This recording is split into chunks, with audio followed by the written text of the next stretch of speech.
कोहिनूर हीरा एक ऐसा हीरा जिसका इतिहास बहुत पुराना है। एक ऐसा हीरा जो जिसके भी अधिकार में रहा उसका दुर्भाग्य बन गया। एक ऐसा हीरा जो इतना कीमती है कि पूरी दुनिया का लगभग 2 दिन तक पेट भर सकता है। आज हम इसी हीरे के बारे में कुछ रोचक बातें जानेंगे और ये भी जानेंगे कि आखिर हीरा बनता कैसे है। कोहिनूर हीरे की खोज आंध्र प्रदेश की गोलकुंडा की खदानों में हुई थी। उस समय ये 793 कैरेट का था, लेकिन अब ये 105.6 कैरेट का रह गया है और इसका वज़न 21.6 ग्राम है। इस हीरे की वर्तमान कीमत लगभग 150,000 करोड़ रुपये है। कोहिनूर हीरे की छोटे से इतिहास की बात करें तो संस्कृत ग्रंथों के अनुसार इसका इतिहास करीब 5,000 साल पुराना है और यहीं से इसके शापित होने का भी पता चलता है। कहा जाता है कि जामवंत ने जब अपनी बेटी जामवंती का हाथ श्री कृष्ण को सौंपा तो उपहार के रूप में एक बहुत बड़ा हीरा भी भेंट किया। इस हीरे का नाम संवंतक था। कहा जाता है कि ये हीरा ही कोहिनूर था। इसके अलावा भी इस हीरे की कई कहानी प्रचलित हैं। मान्यता है कि इस हीरे को जिस राज्य ने भी अपने पास रखने की कोशिश की, वो जितना ऊंचा उठा उतनी ही तेजी से उसका विनाश भी होता गया। कृष्ण और अर्जुन के साथ भी ऐसा ही हुआ। महाभारत के समय अर्जुन को अपने परिवार के सदस्यों के साथ युद्ध और उनका वध करना पड़ा और कृष्ण के साथ साथ उनके पूरे वंश का अंत हो गया। एक लेखन के अनुसार ये कहा गया है कि जो इस हीरे का मालिक है वह दुनिया का मालिक होगा, लेकिन इसके साथ दुर्भाग्य भी उसके साथ होगा। केवल भगवान या एक महिला इसे दंड से मुक्ति के साथ पहन सकती है।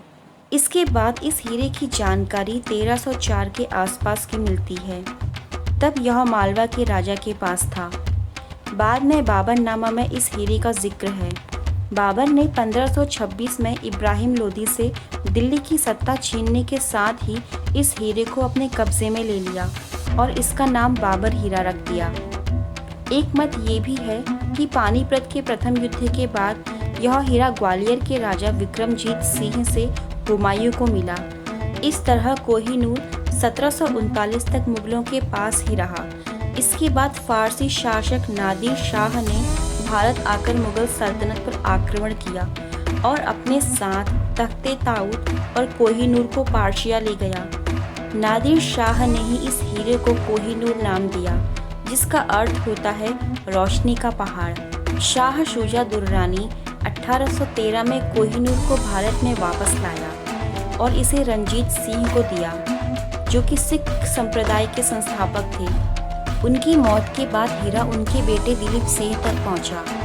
1849 में अंग्रेज़ों ने सिख साम्राज्य को अपने अधीन कर लिया और कोहिनूर हीरा भी अंग्रेज़ों के पास आ गया, जो बाद में लंदन पहुंचा दिया गया। कहा जाता है कि कोहिनूर जिस भी साम्राज्य का हिस्सा बना, उस साम्राज्य का अंत होता गया। अंग्रेज़ी सरकार कोहिनूर के श्राप से भली भांति परिचित थी। इस वजह से उन्होंने कोहिनूर हीरा किसी पुरुष के बजाय एक महिला को दिया। ये हीरा महारानी विक्टोरिया को सौंपा गया, जिसे वो किसी शुभ अवसर पर पहना करती थी। महारानी विक्टोरिया ने अपनी वसीयत में ये लिखवाया कि ये हीरा किसी महिला द्वारा ही पहना जाएगा और तभी से कोहिनूर हीरा इंग्लैंड की महारानी के क्राउन का हिस्सा है। अगर कोई पुरुष ब्रिटेन का राजा बनता है तो ये ताज उसकी जगह उसकी पत्नी द्वारा पहना जाएगा। इस ताज को लंदन के टावर में रखा गया है। स्वतंत्रता हासिल करने के बाद भारत ने कोहिनूर की वापसी की मांग की थी, जिसे इंग्लैंड ने अस्वीकार कर दिया। इसके अलावा पाकिस्तान और बांग्लादेश ने भी ये मांग की थी। अब जानते हैं कि हीरा क्या है और कैसे बनता है। हीरा रासायनिक रूप से शुद्ध कार्बन होता है। अगर इसे हाई टेम्परेचर पर गर्म किया जाए तो ये जलकर कार्बन डाइऑक्साइड में बदल जाएगा और कुछ भी नहीं बचेगा। ज़मीन के नीचे गहराई पर जब बहुत ज़्यादा टेम्परेचर और प्रेशर पड़ता है तो कार्बन के एटम्स आपस में जुड़ते हैं और इसी से हीरा बनता है। ये प्रक्रिया में कई हज़ारों साल लगते हैं। ये हीरे ज्वालामुखी के साथ ऊपर आते हैं, जिसे बाद में खुदाई से निकाला जाता है। भारत के मध्य प्रदेश के पन्ना जिले में हीरे की बहुत बड़ी खदान है। हीरे को इसी प्रक्रिया का इस्तेमाल करके फैक्ट्री में मशीनों द्वारा आर्टिफिशियल तरीके से भी बनाया जाता है, जिसे सिंथेटिक डायमंड कहते हैं, जो बिल्कुल असली हीरे जैसा ही लगता है। वैसे हीरा इंसान और जानवर से भी बनाया जा सकता है। अगर किसी मरे हुए इंसान या जानवर के शरीर से पूरा हाइड्रोजन और ऑक्सीजन को निकाल दिया जाए तो उसके टिश्यू में सिर्फ कार्बन बचेगा। बाद में उन टिश्यू को बहुत ज़्यादा तापमान और दबाव का इस्तेमाल करके हीरा बनाया जा सकता है। ऐसे कुछ लोग भी हैं जिन्होंने अपने परिजनों की मौत के बाद उनके मृत शरीर से हीरे बनाकर उनकी यादें ताज़ा रखी हैं। कोहिनूर हीरे के बारे में ये जानकारी आपको कैसी लगी, कमेंट ज़रूर करना और चैनल सब्सक्राइब करना ना भूलें। Thank you for watching.